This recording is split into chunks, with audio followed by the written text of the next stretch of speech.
J1. Legend of Britain. There are many mysteries in Britain. Some of these mysteries have been famous for thousands of years. Stories about giants, witches, and fairies are very old stories. Such old stories are known as legends. One famous legend is about a monster that lives in a lake. The name of the lake is Loch Ness. The monster in this lake is very famous. Can you guess the name of the monster? Her name is Nessie. People named her after the lake, Loch Ness. Many people come to Loch Ness to look for Nessie, but very few of them get to see her.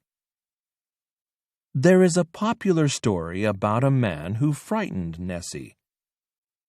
Many hundreds of years ago, an old man was traveling in Scotland. His name was Saint Columba. He was a very good man. One day, Saint Columba decided to meet with a king. The king's castle was near the lake where Nessie lived. As Saint Columba crossed the bridge, he saw a crowd of people. Many people were crying. They were holding a funeral for one of their friends. "Our friend was killed by the monster," a man said.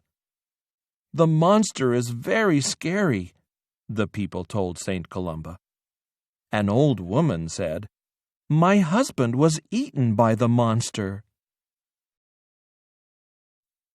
Another man said, "The monster bit off my friend's leg." Saint Columba heard this and felt sorry for the people. He decided to help them. "I'll teach that bad monster a lesson," he said. He ordered his friend Lugne to swim across the lake. "Lugne, swim and bring me the boat. I must talk to this monster," said Saint Columba. Lugne jumped into the water with his clothes on. He started swimming across the lake. He had almost reached the wooden boat when he heard a growl. "Grrr!" the monster cried. Then Nessie's stomach made a low noise because she was hungry. Lugne tried to swim quietly, but Nessie heard him splashing. "Ooh," Nessie thought. "There is someone swimming. I wonder if this human will taste good. Let me go and see." The monster swam after the man. "Wow, this man is fat. He must taste sweet." Lugne was frightened. He started to swim as fast as he could. He had to escape the monster. Suddenly, Nessie growled loudly. She jumped on top of the poor man. Lugne was in the middle of the lake. Help me, please!" Lugne screamed. All the people standing by the lake watched. Lugne disappeared under the water. "Oh no, the monster will eat him!" cried a woman. "He must be dead," said a man. But then Lugne swam to the top of the water. "How terrible!" another woman cried. "The monster will kill him." Saint Columba raised his hand. "Stop, you bad monster," he ordered. "You will never injure anyone again." Nessie was frightened of Saint Columba. These days she is very shy, but sometimes people see her in Loch Ness. Scientists are searching the lake. One day they hope to find Nessie. J11. Pinocchio 1. Geppetto was an old carpenter who made wooden puppets. One day he made a new puppet and named him Pinocchio. He had almost finished making the puppet when its legs started to move. Pinocchio jumped off the table and ran out into the street. Late that evening, Pinocchio returned home because he was hungry. The next day, Geppetto made Pinocchio some clothes for school. Then Pinocchio said, "Now all I need is an ABC book." To buy the book, Geppetto sold his only coat. With his new book in his hand, Pinocchio hurried off to school.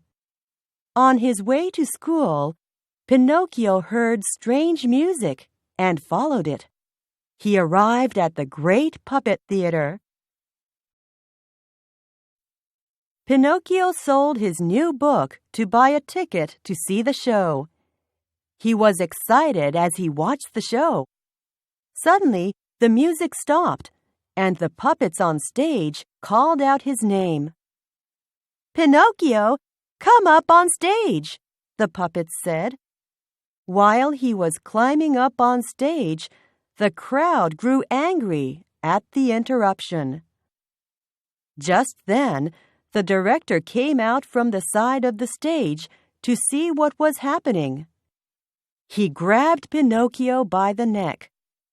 "Come with me," he said in an angry voice. He asked Pinocchio many questions. He had decided to use Pinocchio as a piece of wood for his fire, but Pinocchio told him about his poor father. The director felt sorry for Pinocchio. He gave Pinocchio 5 gold coins and told him to go home. On his way home, Pinocchio met a fox and a cat. They told Pinocchio that he could double his 5 gold coins in the fields outside the city of Simple Simons. Pinocchio followed them, and they stayed at an inn that night. Meanwhile, Geppetto became worried about Pinocchio and started searching for him. Pinocchio woke up and realized that his new friends had left the inn. He continued to travel toward the city of Simple Simons. Pinocchio heard a strange sound in the bushes behind him. He turned to look, and 2 robbers in black jumped out. "Your money or your life," a deep voice said. Pinocchio had put his gold coins in his mouth, so he could not say a word. "We will hurt your father if you don't give us your gold coins," they said. "No!" cried Pinocchio. The gold coins tinkled in his mouth. Now the robbers knew where the gold coins were. They tried to pull open Pinocchio's mouth, but he was too strong.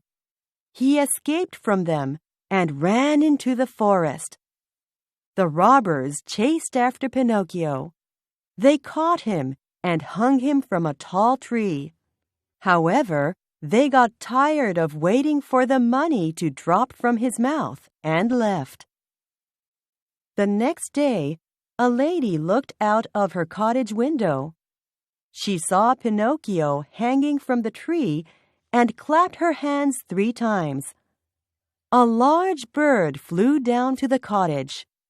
The lady was actually a fairy, and she had magical powers. She ordered the bird to cut the rope and bring Pinocchio to her. Pinocchio told the fairy about the robbers and his gold coins. "Where are the gold coins now?" the fairy asked. "I lost them," answered Pinocchio, but he was telling a lie. The gold coins were still in his pocket. As he spoke, his nose grew longer. J21. Pinocchio 2. He told more lies, and with each lie, his nose grew longer and longer. It grew so long that he couldn't turn around in the room. The fairy helped Pinocchio's nose return to its original size. The fairy told Pinocchio that she had sent for his father. Pinocchio decided to go and meet Geppetto. He came across his two friends, the fox and the cat. He didn't know that they were the robbers who had tried to take his gold coins. Pinocchio forgot about his father and followed his friends. After several months of adventures, Pinocchio lost his gold coins. He went back to the cottage to find the fairy. The fairy was no longer there. He burst into tears. A pigeon flying in the sky heard him crying. The pigeon told Pinocchio that his father was at the shore. "Your father's building a boat," the pigeon said. Pinocchio sat on the back of the pigeon and flew to the shore. When he arrived at the shore, he saw a small boat with Geppetto in it.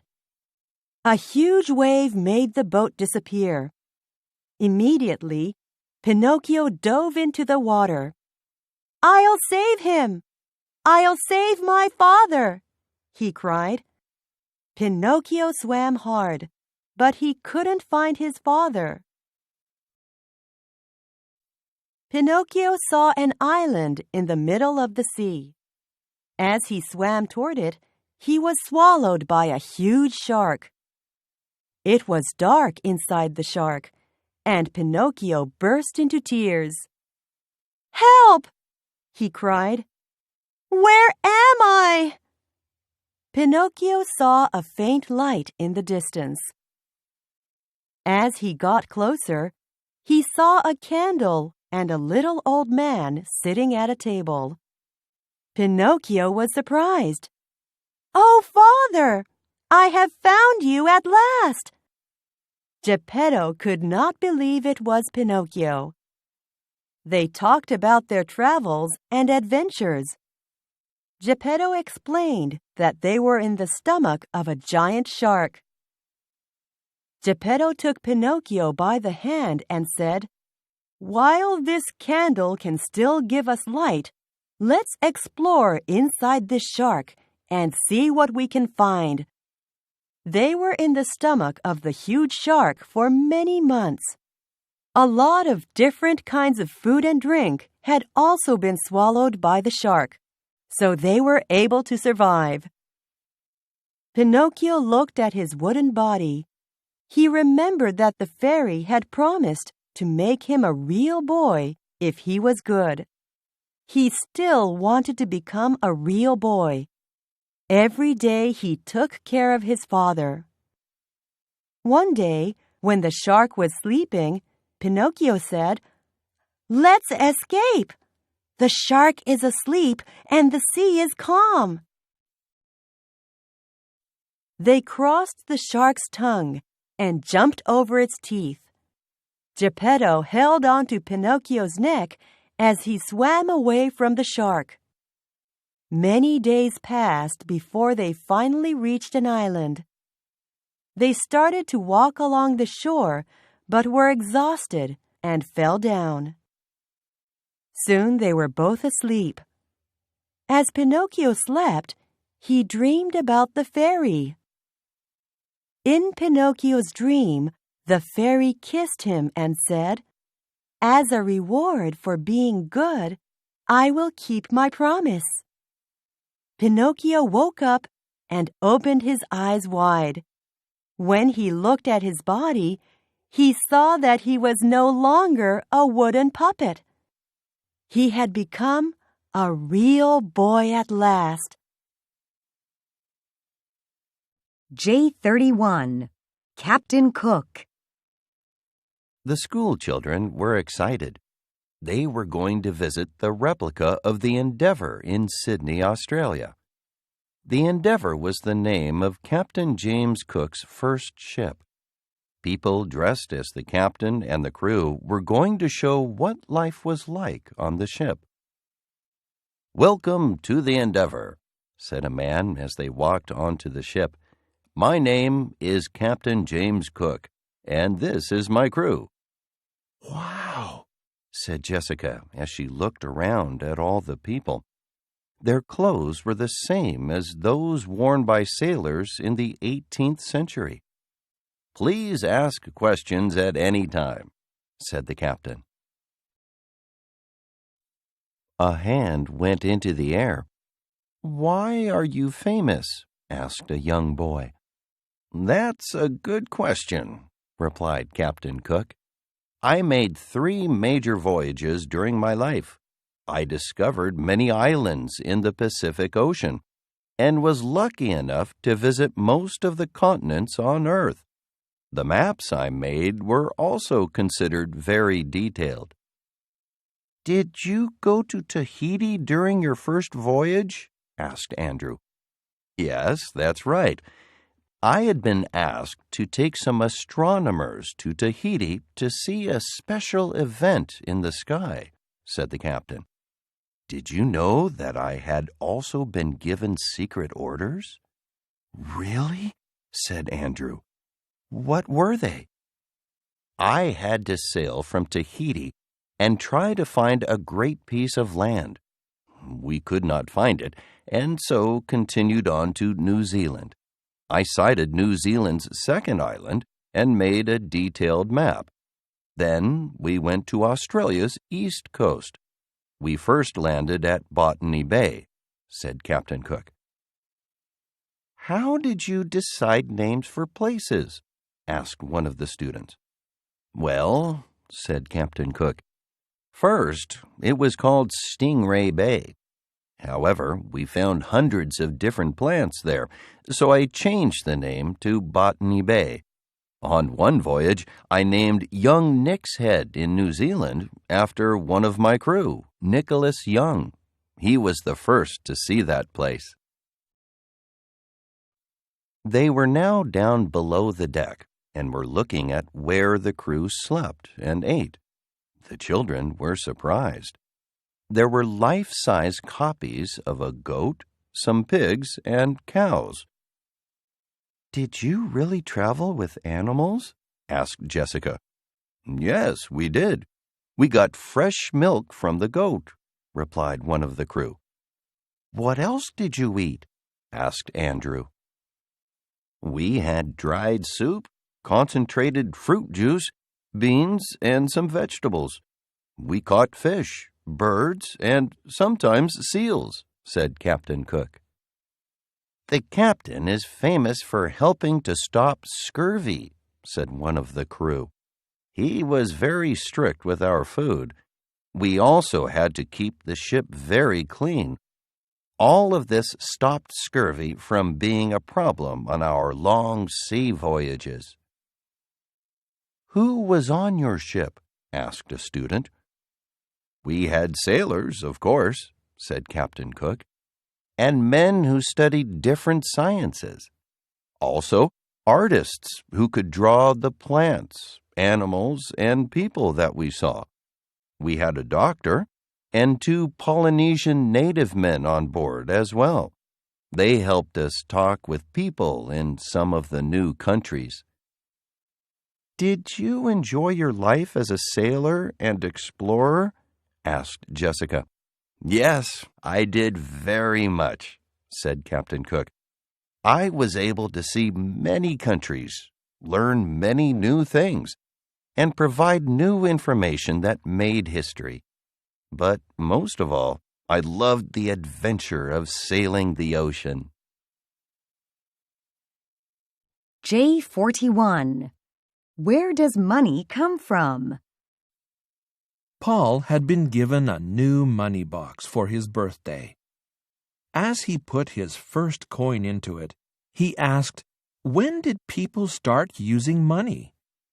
"I don't know, but it was probably a very long time ago," said Paul's dad.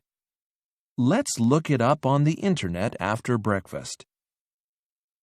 They were sitting in front of the computer when Paul's dad asked, "What do you think they used for money a long time ago?" "Maybe paper and metal," said Paul. Finally, the search page for the internet came up on screen. Paul's dad typed in the words, "History of Money." "Here we are," said Paul's dad. "It says that in China, cowrie shells were used as a form of money. They were used more than 3,000 years ago. Later, the Chinese made metal versions of the cowrie shell. It is believed that other cultures used objects made from metal as well. They were often in the shape of things that were used every day." Paul continued reading. The first coins were made in Lydia more than 2,500 years ago. They were made from a mix of silver and gold. They had designs on them and looked like beans. Over time, the design and shape of coins developed into what we use today. As people began to trade, the use of coins developed and spread. Other metals, such as bronze and gold, were also used. Early coins have famous people, animals, and buildings on them. These coins have helped us learn about the history of ancient cultures. "Look here," said Paul's dad. "All these cultures used different things as a form of money. Ancient Greeks used iron nails before coins. Some African countries even used salt. What do you think about that?" Paul could not imagine people carrying those kinds of things around to go shopping. "What about banknotes, Dad?" asked Paul. "Where did they come from?" "I think China," replied his dad. "But let's look it up to make sure." His dad was right. Pieces of white leather were first used as banknotes. The Chinese decorated them with beautiful colors and used them to buy goods. Sometime before the 10th century, the Chinese started using paper money. This was the first true form of the banknotes that we use today. The Chinese stopped using this money in the 15th century. Several centuries later, paper money began to be used in Europe. "Is money the same in every country?" asked Paul. "No," said his dad. "Most countries use money, but their coins and banknotes look different. They are different colors and sizes, and have different names. We still use pictures of animals, flowers, buildings, and famous people to decorate our money." "Just like in ancient times," said Paul.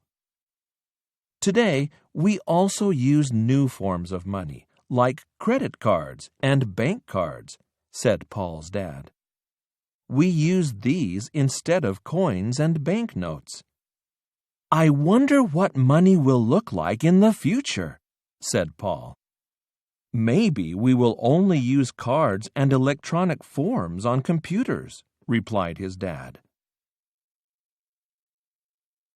J51. The Story of Tea.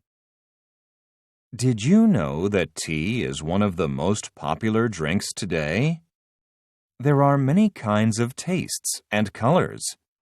The drinking of tea plays different roles in cultures around the world.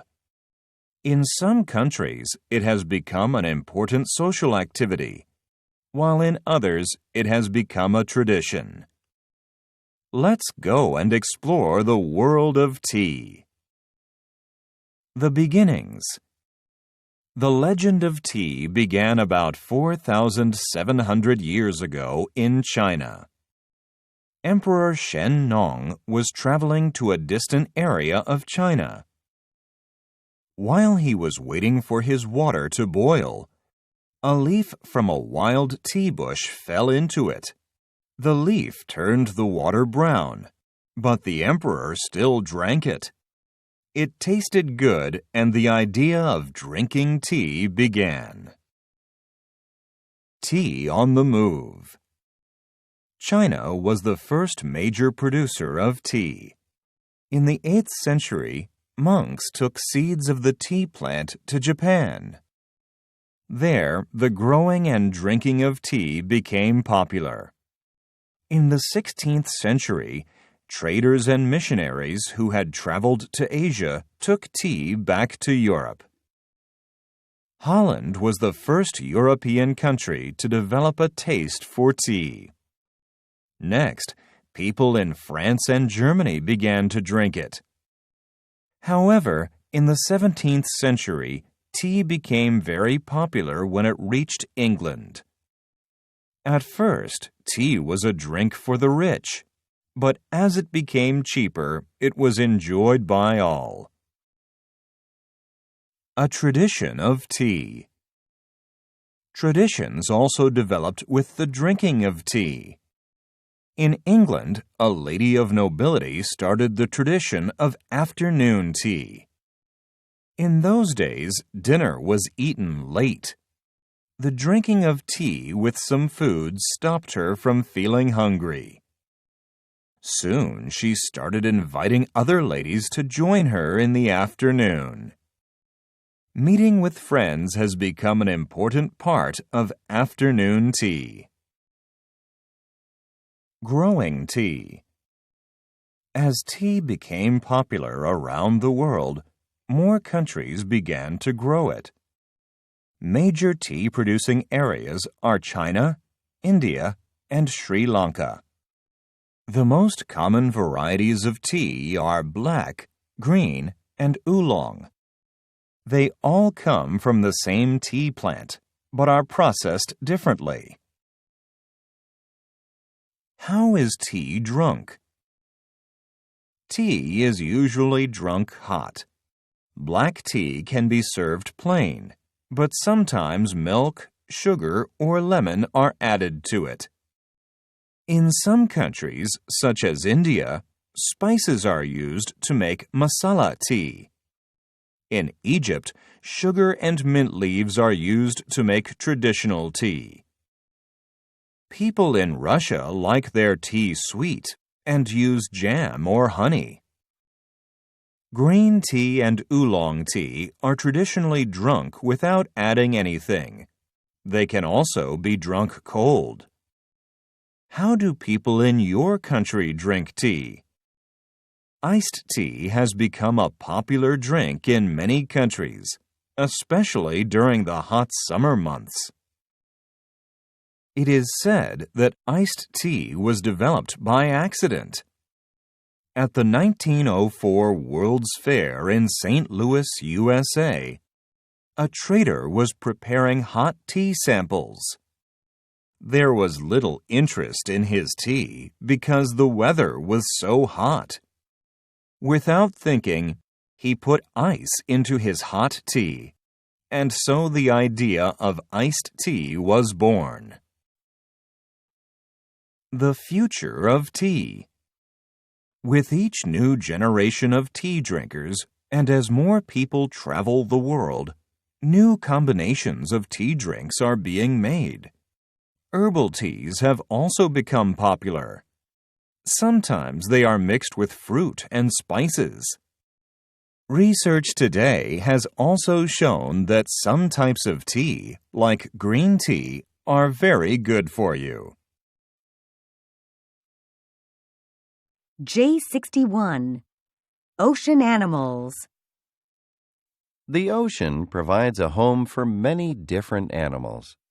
It covers almost 70% of the Earth's surface. Some species live in specific areas, while others travel. There are many animals in the ocean that have been around for millions of years. Let's find out about some interesting animals that call the ocean their home. Penguins. Penguins are actually birds.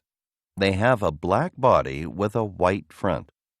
Some people say they look as if they are wearing a tuxedo. Their legs are short, and when they walk, they look funny.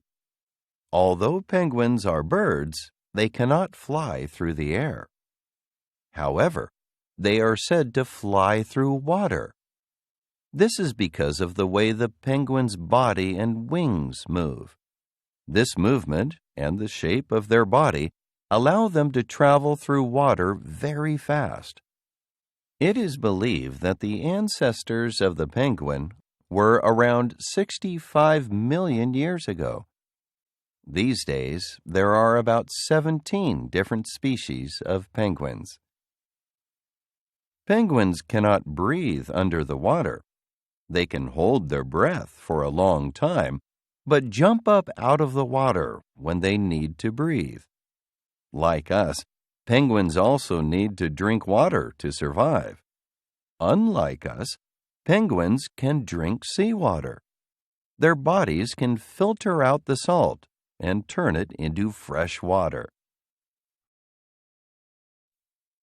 Dolphins and whales. Dolphins and whales have always interested human beings. There are many different species. They are similar to us in several ways. Yes, that's right. They have warm blood like us, breathe air like us, and give birth to live babies. That is, they don't lay eggs as penguins do. The blue whale is not only the biggest species of whale, but it is the biggest animal in the world. It is thought that a blue whale is even bigger than dinosaurs were. They can grow up to 30 meters long and weigh up to 150 tons. That is about as heavy as 30 elephants. Both dolphins and whales have a hole on the top of their heads. This is called a blowhole. They push out air through the blowhole as they breathe. Some species have 2 blowholes, while others have 1. Can you guess how dolphins and whales find things when they are under the water? They use something called an ecosystem. Sometimes water can be dark or muddy, or objects and food can be too far away for them to see well. So, dolphins and whales make sounds that travel through water and bounce off objects or animals around them. These objects and animals give different echo sounds. How do they sleep? Dolphins and whales must breathe, or they will drown. They cannot go into a deep sleep while under the water. Instead, they have a kind of rest time. During this time, half of the brain shuts down. The other half stays active, so it can tell when to go to the surface and breathe. There are so many amazing animals in the ocean. The next time you are at the beach, at an aquarium, or watching a program on TV about the ocean, look carefully.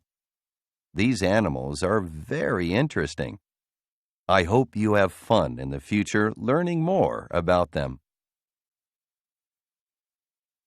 J71. The Wonderful Wizard of Oz. 1. Dorothy lived in Kansas with her uncle and aunt. Her dog Toto was her best friend. One day, a cyclone came and blew the house into the air. Dorothy was frightened, but soon fell asleep. When she woke up, she could see bright sunshine outside. She ran and opened the door. Dorothy saw the most beautiful place she had ever seen. A group of strange people were walking toward her. An old woman who looked different from the others stepped forward. She said, "Welcome to the land of the Munchkins. Thank you for setting us free." Dorothy's house had fallen on the Wicked Witch of the East and killed her. The old woman talking to Dorothy was the Good Witch of the North. One of the Munchkins gave Dorothy a pair of silver shoes.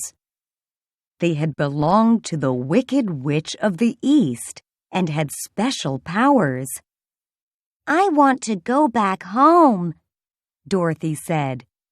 "Can you help me find my way?" The Munchkins shook their heads. "You must go to the Emerald City," said the witch, "and ask the Great Wizard of Oz." Dorothy had to follow the yellow brick road to find the Emerald City. The witch gave Dorothy a kiss on her forehead, and it left a shining mark. The Munchkins said goodbye and walked away through the trees. The witch turned around 3 times and disappeared. Dorothy got some food from the house. Then she put on the silver shoes, picked up Toto, and headed toward the yellow brick road. Dorothy met a scarecrow that could talk. She told him that she was going to the Emerald City to ask the Great Oz to send her back to Kansas. The scarecrow wondered if the Great Oz could give him some brains, and decided to walk with Dorothy. Before dark, they found a little cottage. They stopped there for the night. The next morning, they found a little spring of clear water. Dorothy drank, bathed, and ate her breakfast there. As they were about to go back to the yellow brick road, they heard a deep groan. Neither the scarecrow nor Dorothy knew what the noise was. They took a few steps toward it. They saw a man made of tin. He was standing beside a tree. He had an axe in his hands and looked as if he was ready to chop. "Did you groan?" asked Dorothy. "Yes," answered the Tin Woodman. "What can I do for you?" she asked. "Get me some oil, please," he answered. "I cannot move." Dorothy did as the Tin Woodman had asked. "Thank you so much," he said. The Tin Woodman listened carefully to Dorothy's story and then asked, "Do you think the Great Oz could give me a heart?" "I guess so," Dorothy answered. "Then I will go with you to the Emerald City," said the Tin Woodman. While walking, they heard a terrible roar, and a great lion ran in front of them. Dorothy rushed forward and slapped the lion on his nose. "You should be ashamed! A big beast trying to bite a little dog! You are nothing but a coward," she said. "I know," said the lion as he hung his head. J81, The Wonderful Wizard of Oz, 2. The lion didn't know why he was such a coward. Dorothy told the lion about their journey and what each of them wanted to ask the Great Wizard of Oz. "Do you think the Great Oz could give me courage?" asked the cowardly lion. Everyone thought it was possible, so the lion joined them on their journey. That afternoon, at the end of the yellow brick road, they saw an emerald gate. Dorothy rang the bell, and the big gates swung open. The guardian of the gates asked what they wanted. Dorothy and her friends told him that they wanted to meet the Great Wizard of Oz. The guardian of the gates was surprised, but opened the next gate. Everything in the Emerald City was a beautiful shining green. The Palace of Oz was in the middle of the city. A soldier was standing in front of the door. He told them to step inside and wait. He took their message to the Great Oz. They waited a long time before the soldier returned. He said, "You may come in. The Great Oz has agreed to see you, but only one at a time." Dorothy went in first. A very big green marble chair was in the middle of the room. An enormous head that had no body was on the chair. In a strange voice it said, "I am the Great Wizard of Oz. Who are you, and why do you seek me?" Dorothy explained that she wanted him to help her get home to Kansas. "Before I grant you your wish," said the Great Oz, "you must kill the Wicked Witch of the West." Dorothy told her friends what the Great Oz had said. Each day for the next 3 days, the Scarecrow, the Tin Woodman, and the Lion had their chance to meet with the Great Oz. They were all told they had to help Dorothy kill the witch before their wishes would be granted. The next morning, they walked toward the setting sun in the west. They knew that no one had been able to destroy the Wicked Witch of the West before. The Wicked Witch of the West, with her powerful telescope eye, saw Dorothy and her friends. The witch was very angry to find them in her country. She sent the Winkies to attack, but the lion's roar scared them. Then she used the golden cap to call the winged monkeys. She ordered them to save the lion, but destroy the others. The winged monkeys dropped the Tin Woodman over rocks and pulled out all of the Scarecrow's straw.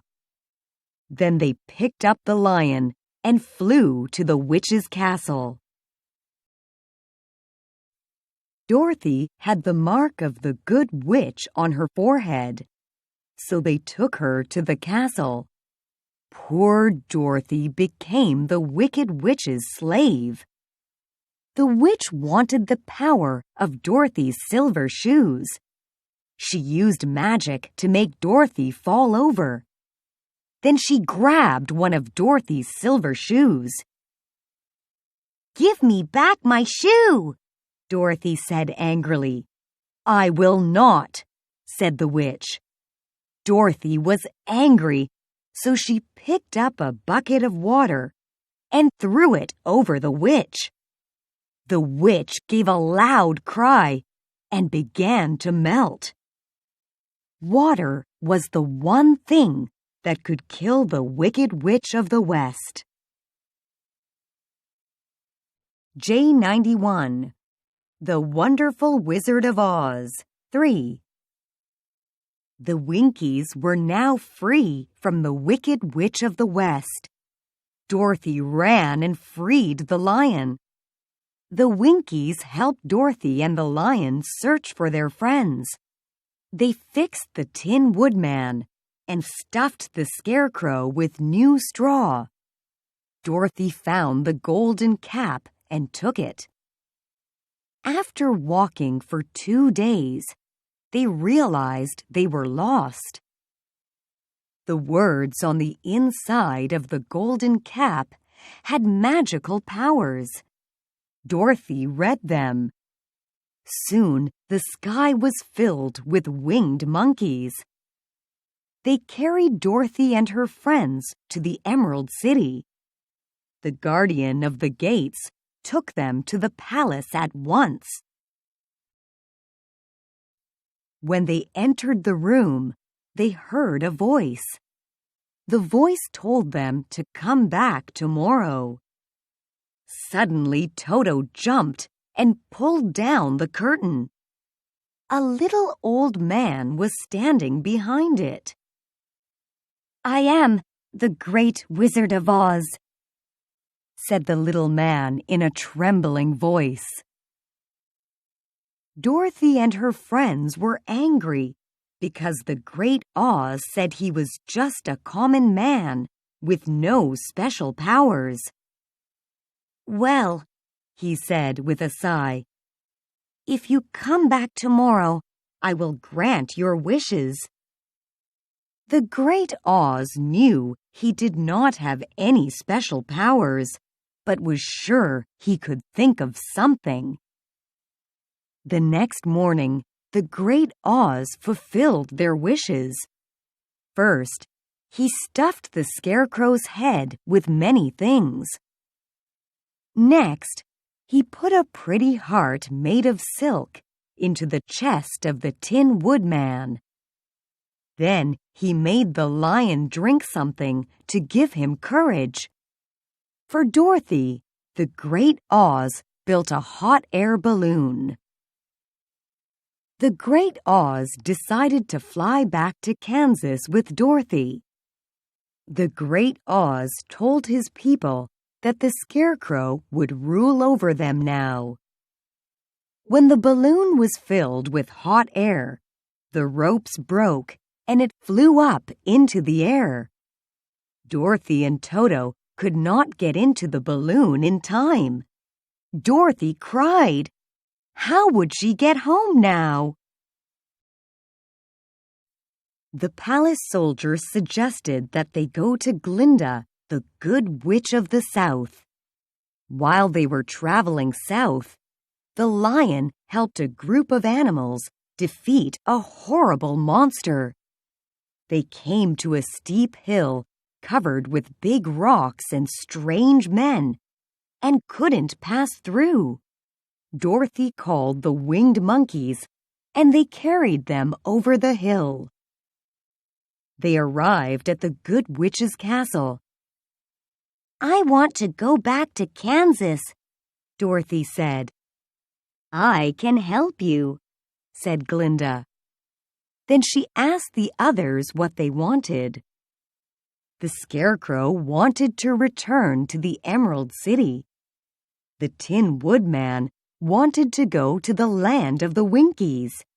The lion wanted to go back to the forest. Glinda said she would ask the winged monkeys to carry them where they wanted to go. "But how will I get back to Kansas?" asked Dorothy. "Your silver shoes," replied Glinda. "They can carry you anywhere in just 3 steps. Just knock the heels together 3 times and say where you want to go." Dorothy said goodbye to her friends and picked up Toto. Then she knocked the heels of her shoes together 3 times and said, "Take me home to Kansas." The silver shoes took 3 steps and then stopped. When Dorothy looked around, she could not believe her eyes. She ran toward her aunt. "Aunt Em, I'm home at last." J101. History of Chocolate. Chocolate has a history going back more than 1,500 years. The Mayans, who lived in Central America, loved chocolate. The Mayans worshipped the cacao tree. Fruit pods grow on the cacao tree. The cacao beans are inside these pods. The Mayans picked cacao beans and made drinking chocolate from them. The Mayans believed that cacao beans were the food of the gods. Mayan legend said that cacao beans came from paradise. They believed that drinking chocolate made people clever.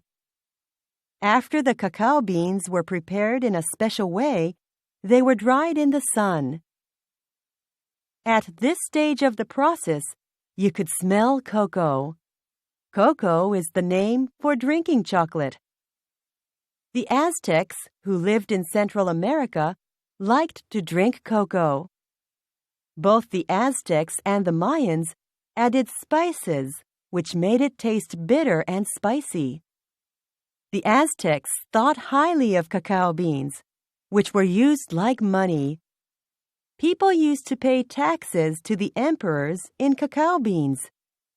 When the Spanish attacked Mexico in the 16th century, they were surprised to see that the great Aztec emperor did not keep gold or silver in his palace. Instead, Emperor Montezuma kept cacao beans in his palace. The emperor made his favorite drink from the beans, which were his treasure. Montezuma drank about 50 cups of chocolate every day. The Spanish took cacao beans back to Europe. They mixed the beans with vanilla and sugar so that the chocolate drink did not taste so spicy and bitter. The Spanish opened up factories in Spain so that they could make their own chocolate. They also kept cacao beans a secret for almost 100 years. In 1579, English pirates tried to take control of a Spanish ship. The pirates thought that the ship had lots of treasure on it. They were angry to find only dried sheep's droppings on the ship. But the pirates could not find any gold or silver that they wanted on the ship. The pirates burned the whole ship. They did not know that the sheep's droppings were really cacao beans. At that time, cacao beans were worth their weight in silver. If the pirates had known that, they would not have destroyed the ship.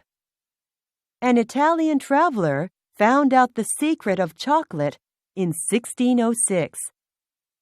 He introduced it to other countries in Europe. Drinking chocolate became popular in many European countries. But drinking chocolate was very expensive, so only rich people could afford to drink it. For a long time, chocolate was considered a drink mostly for men. Later, in the 17th century, children started to drink it. Chocolate became very fashionable. The first chocolate cakes were served in chocolate houses in 1674. Today, chocolate is eaten by many people around the world. Chocolate is a multi-billion-dollar industry. Countries like Belgium and Switzerland are famous for their chocolate. The Swiss people eat chocolate more than any other people in the world. But the next time you eat chocolate, remember that really you should thank the ancient Mayans. They gave the food of the gods to the whole world so that everyone could enjoy it too.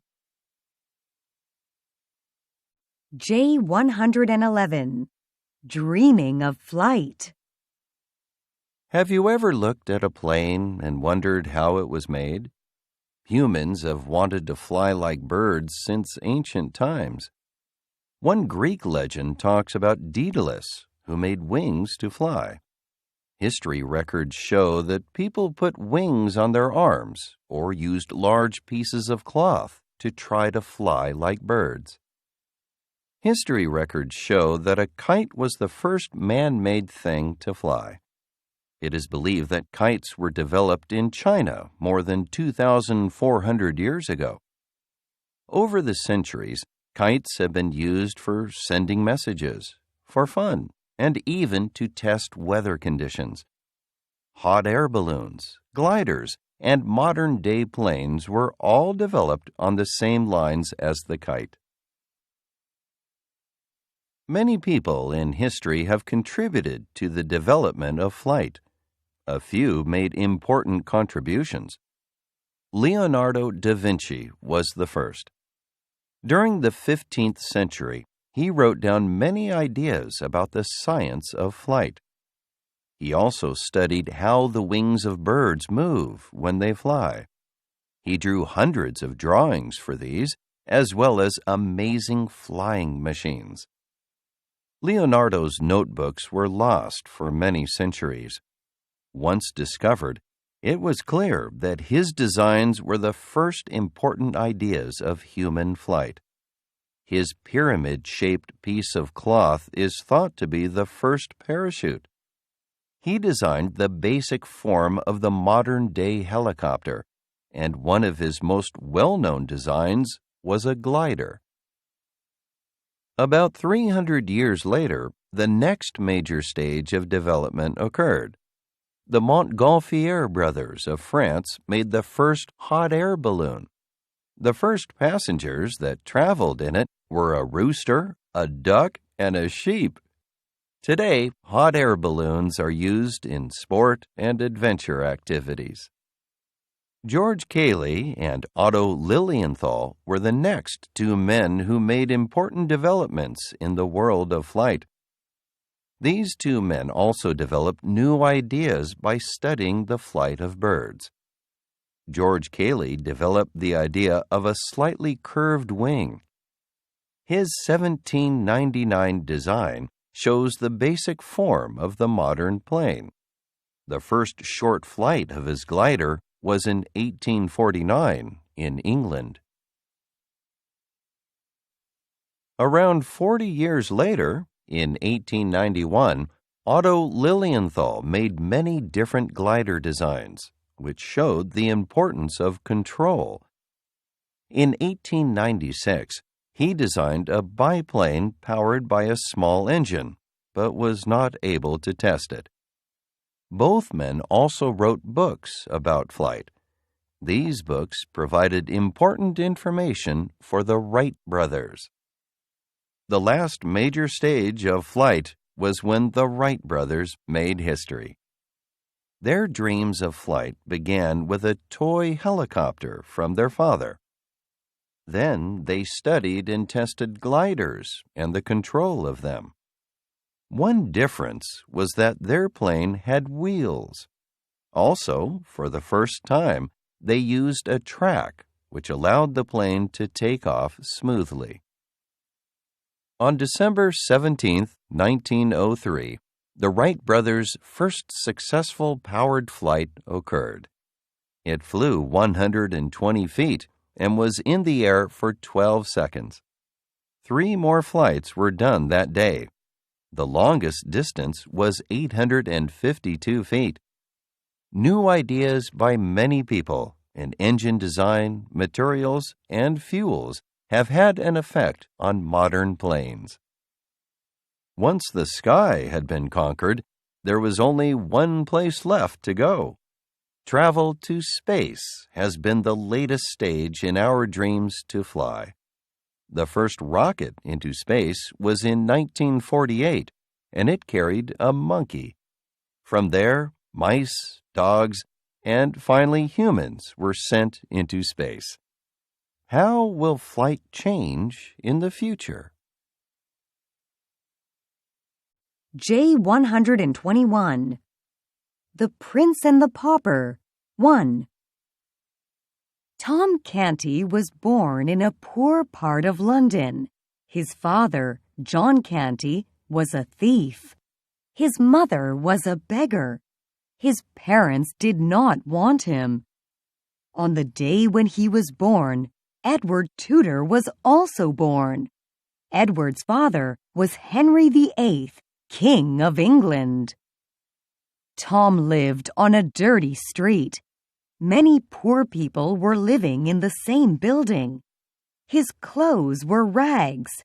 His twin sisters also wore rags, but they were kind. His mother was kind too. But his father and grandmother were cruel. They liked to get drunk and fight. John Canty made his children beg and beat them if they didn't get money. One of Tom's neighbors was the good old priest, Father Andrew, who had once worked for the king. He taught Tom Latin and how to read and write. He also taught the children good manners. Although he was poor, Tom was happy. He liked to dream that he was a prince. Tom wanted to wear beautiful clothes and live in a palace. Tom was ashamed of his dirty old clothes, and so he started to pretend to be a prince. His speech and manners would change when he pretended to be a prince. His friends would sometimes join in his games. Often, they played as if they were his servants. One day, Tom found the king's palace. Men dressed in shining armor guarded the gates. He saw a boy dressed in beautiful clothes. The boy must be the prince, Tom thought. "Watch your manners!" shouted a guard. He pushed Tom away, but the young prince told the guard to open the gates. "Open the gates and let him in!" yelled the prince. Edward took Tom to his room in the palace. They ate a feast and talked to each other. The prince asked Tom if his father was kind to him. "No, my father and grandmother beat me often, but my sisters and mother are very gentle," Tom said to the prince. Tom told the prince about the games he liked to play near his home. "In summer, we swim in the river. We like to splash each other, dive and shout." "Oh, I would be happy to lose all my money if I could have such fun," cried the prince. "Tell me more." "We dance and sing. We play in the sand and make mud pies," Tom told the prince. The prince liked Tom's stories. He wanted to play outside of the palace. "Let me dress in your clothes," said the prince. "I would like to dress in your clothes too. Then I can be a prince for a day," said Tom. A few minutes later, Edward was dressed in rags and Tom was wearing silk robes. The two boys stood in front of a mirror. They looked like twins. The guard hit the prince as he ran through the gates. "I am Prince Edward. I will hang you for hitting me," said the prince. At night, the prince lost his way. His bare feet hurt after walking so far. He tried to find Tom's house. "Tom's parents will take me back to my father, the king," the prince told himself. Suddenly, John Canty grabbed Edward by the neck. He was drunk and asked, "How much money do you have for me?" J131. The Prince and the Pauper, 2. "I'm not Tom. I'm the prince," said Edward. "Take me to the king." Tom's father shook Edward. "You're mad, son. I will take you home and beat you," John Canty said. On the way home, they met Father Andrew, who tried to stop John Canty from hitting the boy. "Don't you love your son?" the old priest asked John Canty. "Mind your own business," shouted Tom's father. He hit Father Andrew. The priest fell down on the ground. He was badly injured, so he could not stand up. John left the priest and took Edward home. When they got home, John said to his wife, "Tom has no money for us. Don't give him any food." The prince was beaten and sent to bed. Tom's mother was worried about her son. "I'm the prince," he kept saying to her. "Tom, you have gone mad," she sobbed. "You are not a prince. Stop saying that." As the night went on, she began to wonder about her son. He said such strange things in his sleep. Suddenly, there was a knock on the door. A voice said, "John Canty, you hit Father Andrew, and he is dead. Run for your life. The police will come for you." John Canty escaped with his family. Tom Canty, meanwhile, admired his fine robes in front of the mirror, but he began to feel lonely. He was missing his friends. Tom was very worried. If people found out that he was not the real prince, he would be punished. One of the court ladies ran out of his room when he told her that he was really a beggar. Rumor that the prince had gone mad spread around the palace very quickly. Tom was very nervous. "Will the king kill me when he knows I am only a beggar?" Tom worried. He looked outside the door of his room and saw only servants. They bowed to him. He quickly shut the door. King Henry VIII had heard the rumors. "Bring my son to me," the king ordered. Servants took Tom down a long hallway to the room where the king was lying on a couch. He was seriously ill. The king hugged Tom. "You are my son. You will be king one day," Henry told him.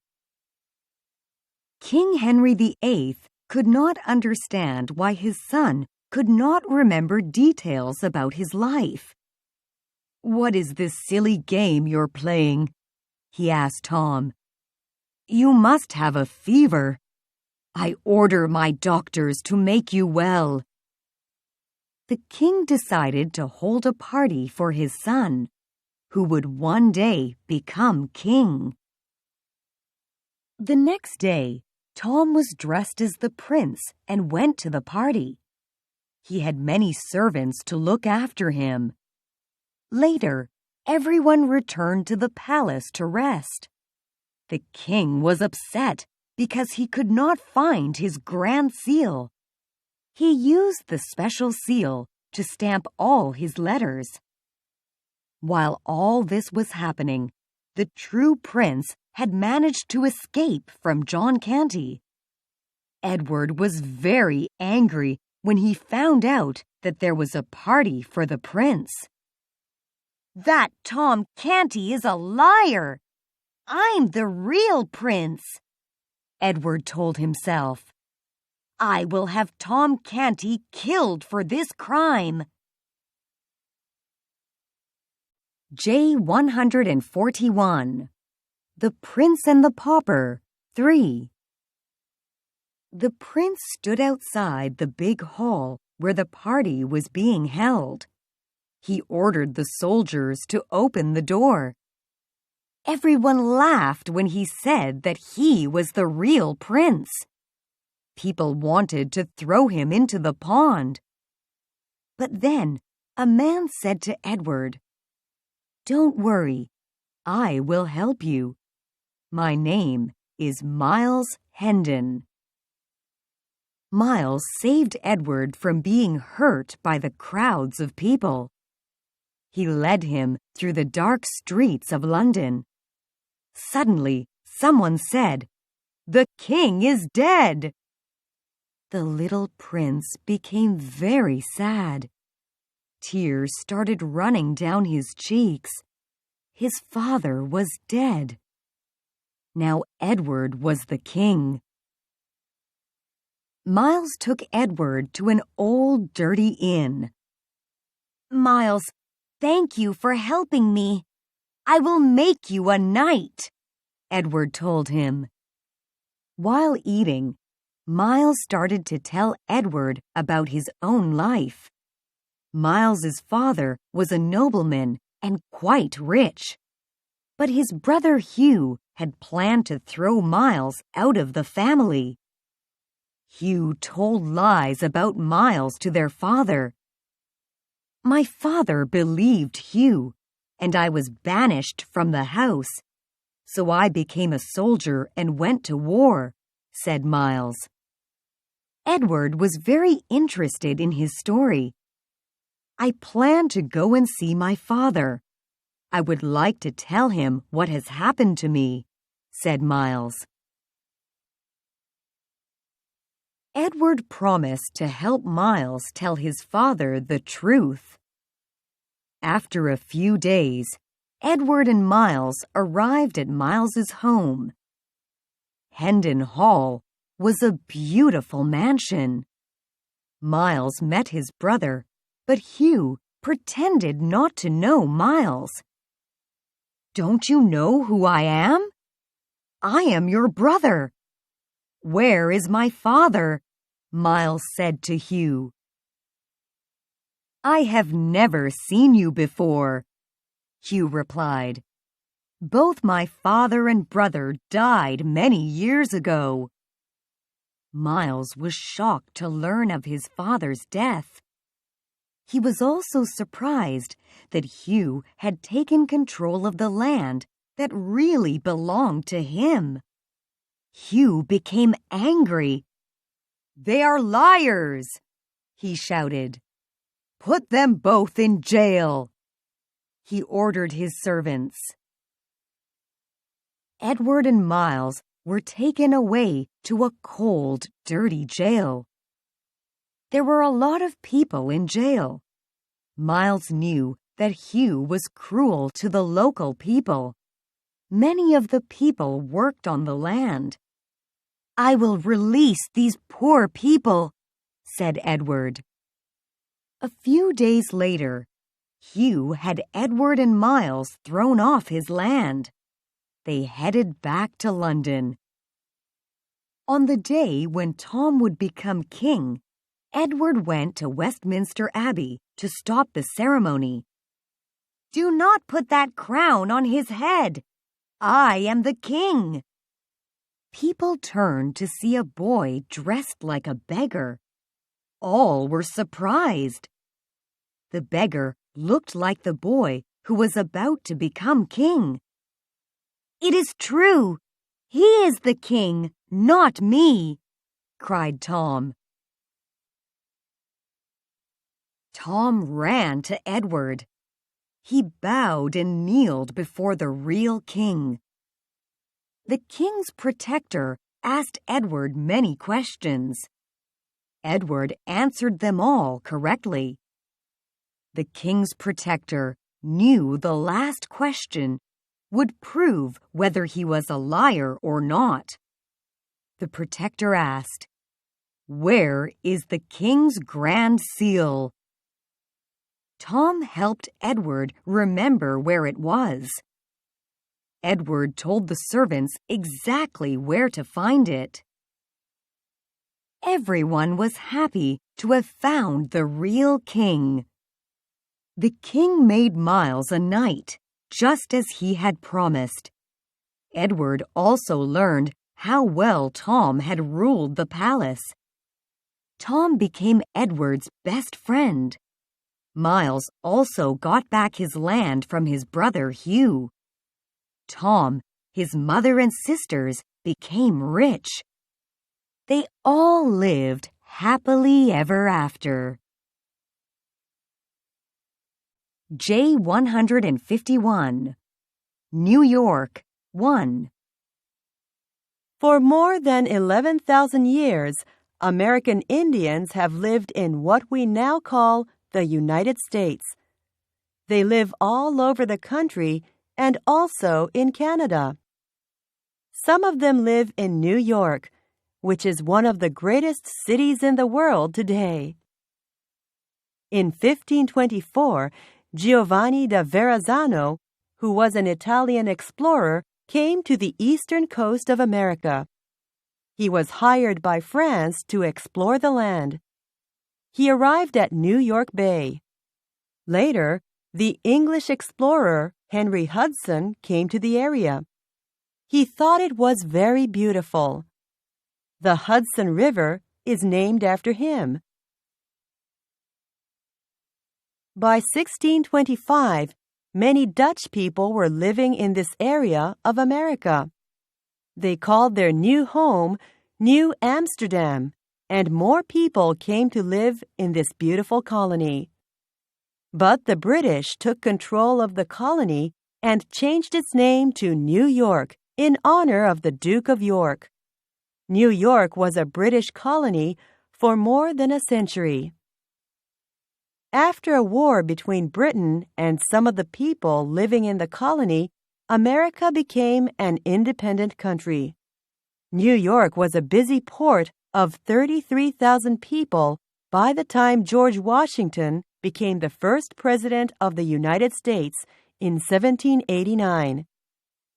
Today, more than 8 million people live in New York City.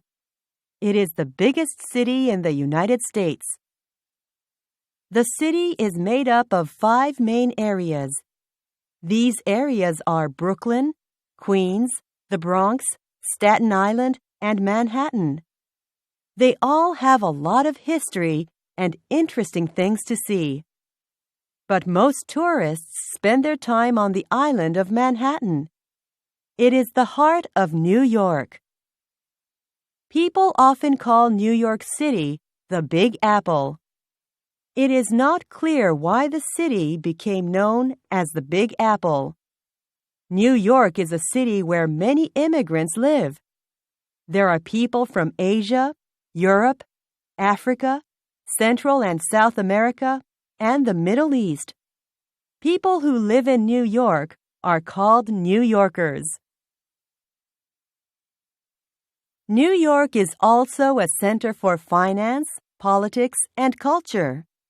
Many tourists visit the city to enjoy musicals on Broadway or to go to concerts. A famous street for shopping is Fifth Avenue, and there are many famous art galleries and museums. The Metropolitan Museum of Art and the Museum of Modern Art are 2 popular places to visit. Many business people work on Wall Street, which is in the financial area of the city. In this part of New York, you can find many banks and international companies. There are also many foreign government offices in the city. The United Nations has its headquarters in New York. Walking the streets of Manhattan, you find a lot of interesting things. Manhattan is the main area of New York. There are many huge buildings to see. These enormous buildings are called skyscrapers because they look as if they are scraping the sky. One of the most famous skyscrapers is the Empire State Building. It is 381 meters high. This building was once the tallest skyscraper in the world. It took just over 1 year to build the Empire State Building. It opened in 1931. It was the architectural miracle of its day. J161. New York, 2. The Empire State Building has 102 floors and 6,500 windows. This building is a symbol of New York and has starred in about 100 movies. Thousands of tourists who visit New York like to go to the top floor of the Empire State Building. Looking down from the top floor, you will enjoy a view of the city and of the Hudson River. Another very famous place in New York is the Statue of Liberty. France gave the statue to the United States in the late 19th century as a present and to show friendship between the two countries. As a symbol of freedom, this statue has also starred in many movies. A very popular place to go to in the summer is Central Park. People come here to walk and enjoy the gardens. Some people enjoy picnics. You can see people enjoying music, young people having fun on their roller skates or riding bicycles. Central Park, which was the first landscaped park in the United States, is very big. Inside the park, there are several lakes, ice skating rinks, and a lot of areas for sports activities. Bird watchers like to come to the park to see many kinds of birds. There are also many sculptures in the park. The oldest sculpture is Cleopatra's Needle. It is an ancient obelisk and was given as a present to the United States by Egypt. You can even find a castle in Central Park. It is called Belvedere Castle. Belvedere means beautiful view in Italian. And from the castle, you get a wonderful view of Central Park and New York. The castle was designed in the late 1800s. Today, the castle is used as a center for nature lovers. It is a great place to visit to learn about nature and to explore Central Park. Lincoln Center is close to Central Park. Here, people come to see ballet, opera, and other performances. Parents often bring their children here to see famous ballet performances. The Nutcracker is one popular ballet for children to see. Carnegie Hall is another famous building where people like to listen to music. Some tourists also like to walk or drive over the Brooklyn Bridge. It is one of the oldest suspension bridges in the United States. It took 14 years to build the Brooklyn Bridge. The bridge, which opened in 1883, spans the East River. It joins the island of Manhattan to Brooklyn. A fascinating area in Manhattan is Chinatown. It is the largest Chinatown in the United States. There are hundreds of restaurants here serving delicious Chinese food. There are also many shops that sell Chinese medicines and all sorts of interesting souvenirs. This is just one unique area that makes up life in the Big Apple. Little Italy is another neighborhood of Manhattan where many Italians live and work. Chinatown and Little Italy are just two areas of New York with their own special culture. In New York, people from all over the world live together. It is an international city. J171. Treasure Island. 1. Far back in the 17th century, my father ran an inn in England. One day, a sailor who was carrying a big wooden box came to stay at our inn. We all wondered what was in the box. We called him Captain. He had a cut across one cheek. I remember him singing an old sea song. Every day the captain asked if any sailors had come to the inn. We thought he was lonely, but we learned that he was hiding from the sailors. The captain asked me to tell him if I ever saw a sailor with only one leg. I had nightmares about the one-legged sailor. I was sure he must be a pirate. On a cold winter morning, not long after the captain had left the inn for his daily walk, a stranger came to the inn. He was a scary-looking man, missing 2 fingers on one of his hands. He also carried a sword. "Does my friend Billy stay here?" he asked. "I don't know anyone called Billy," I said. "I only know the captain." "Ah, yes, the captain. That would be Billy Bones, my friend." The man laughed. His laugh sounded cruel. The captain's face turned white with fear when he saw the man. The man's name was Black Dog. They had a sword fight. Black Dog ran out of the inn and down the road. The captain fell on the floor, and we had to call the doctor. Dr. Livesey said the captain would die unless he stopped drinking. When the captain was feeling stronger, he told me some secrets.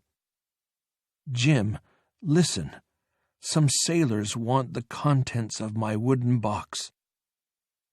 A few days later, an ugly blind man came to our inn. The captain was shocked and died after meeting him. My mother and I opened the captain's big box. Inside, we found a map of an island. Dr. Livesey said it was a treasure map. The map showed where a pirate called Captain Flint had buried treasure. We went to tell the news to Mr. Trelawney, the squire. He said that we should buy a ship and sail to the island. He took us to meet Long John Silver, a sailor who owned an inn in Bristol. Long John Silver hopped on one leg because he had lost his left leg in a battle.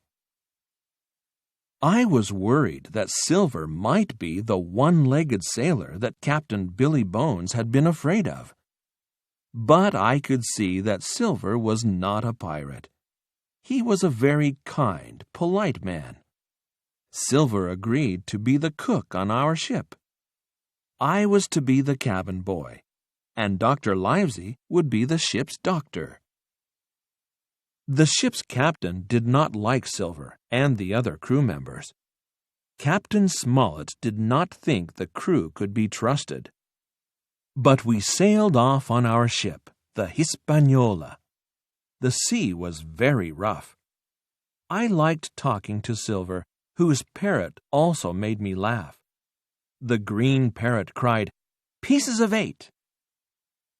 But one evening, just as we came close to the island, I found out that Silver was not an honest person after all.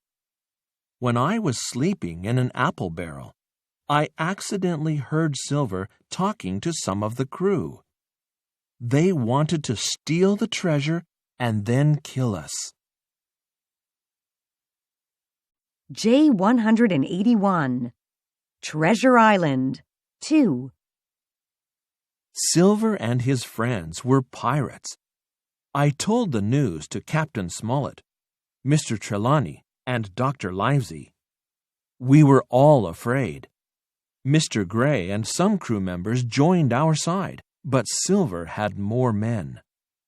We would need lots of luck to beat them. Nobody lived on the island. After Silver and some of the crew landed, I secretly followed them through a forest. I hid behind some bushes. Silver was threatening one of the crew. "You must fight for us," Silver ordered. But the man refused to help Silver get the treasure.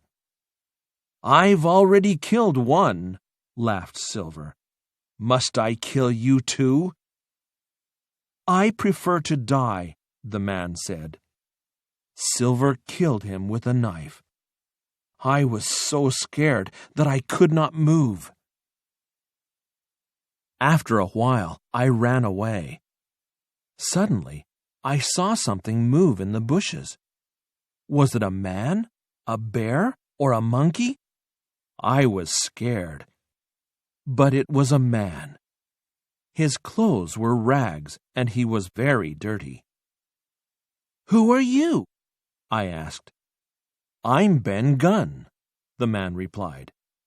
Ben said that his friends had left him behind on the island many years ago. I told him my story. He was frightened to learn that Silver was on the island. Ben had sailed to the island with Silver, Billy Bones, and Captain Flint to bury the treasure. Flint buried the treasure, and years later I came here on another ship. I told the men to look for treasure, Ben told me. But we couldn't find the treasure. They were angry and sailed away without me. Ben promised to help fight against Silver and the pirates. In return, Ben wanted a share of the treasure. He also wanted to be taken back to England on our ship. I know where the treasure is, Ben said. I thought that Ben was a little mad. Suddenly, we heard the sound of a cannon firing. Silver and his pirates were fighting against Mr. Trelawney, Dr. Livesey, and some of our crew. They escaped to the island from the ship. They ran into the old fort. Guns fired and swords clashed. I could hear men scream in pain. Many men were being killed and injured. Ben returned to his home on the island while I walked to the fort. I told my friends all about Ben Gunn. From the shore, I could see that Silver's men had taken control of the Hispaniola. The pirates' flag flew on the ship. There were only a few pirates on board. I decided to go to the ship to take it back to the island. I rowed Ben's small boat alone out to the Hispaniola. When I climbed onto the ship, one of the pirates tried to kill me. Quickly, I pulled out my gun, shooting him dead. At last, I took control of the ship. I hid the ship at the north of the island. When I landed, I was caught by Silver and his friends. They had taken over our fort. Silver's pirates wanted to kill me, but Silver wanted to keep me alive. He told me that Captain Smollett and his friends had surrendered. Silver said Dr. Livesey had given up fighting after the ship had disappeared. Silver didn't kill them because the doctor promised to take care of the injured pirates. They gave the map to Silver and left the fort. One day, the doctor came to the fort and got angry when he saw me with Silver. He was upset because nobody knew where I had gone. J191 Treasure Island 3. I secretly told Dr. Livesey about my adventures. I also told him that I knew where the ship was. The doctor told me that the others were safe in the forest. He warned Silver not to hurt me. If you protect Jim, I will make sure you have no trouble with the police when you go home, said Dr. Livesey. Silver liked what the doctor said. He agreed to look after me. Silver and the pirates made me go along with them to help find the treasure. We walked across the island. Finally, Silver found the place where the treasure had been buried. The pirates dug a hole in the ground. They dug very deep into the earth. They found the treasure box, but it was empty. The two pirates became angry and ran toward Silver and me. They wanted to kill us. Suddenly, there was a loud bang. Dr. Livesey, Mr. Gray, and Ben Gunn had shot at the pirates. Silver and the other pirates quickly ran away. "Only I know where the treasure is," said Ben Gunn. "It's hidden in my cave," he said. Ben showed us the treasure which he had found. Dr. Livesey told me how he had met Ben and that they had been planning to rescue me. Over the next few days, we put the treasure on the ship. Silver also came to see us at our camp. He apologized to us all and asked if he could join us on the journey back to England.